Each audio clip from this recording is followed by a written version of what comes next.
Saya yang bos itu na, tu yang bos itu mah yang macam kecil na. Itu saya tu tu satu orang saya yang na, lu chan na tu kacau na. Tu yang bos yang siapa dah tu. Saya yang beli tu kisah ni, tu tu sah. Tu sah ni, hay tu kisah. Yang ni tu kisah ni, mau pergi tu, tu tu sah. Tapi tu sah ni, ni tu yang beli, ni tu yang dia. Thế mình tha chơi và tha nhân để nói cho nên tụi tôi đang tụi tôi tàu đi.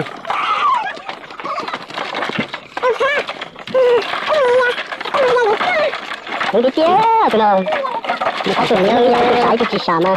Cái này tụi nó sẽ lo chị xả mà hay chứ. Chị nhân tụi xả ư. Nó một cầu thế mà hay giả nữa. Nó sẽ to này, nó luôn lâu lại mà mình không có xả ư. Nó sẽ to không có xả nữa. Từ từ tụi nhân. Tụi nó rồi.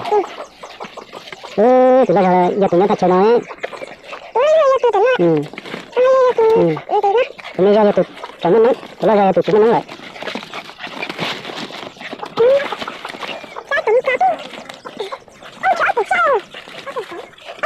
Tụi tụi nó tụi lấy đi. Ôi giời.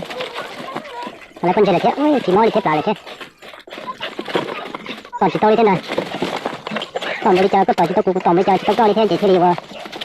Lưu tài nó thế chứ. Bỏ lên bỏ chứ. Chúng mà còn những giá trị những cái dạng có cái lo lo chỉ những cái dạng thế này. Ôi giời, cái kia.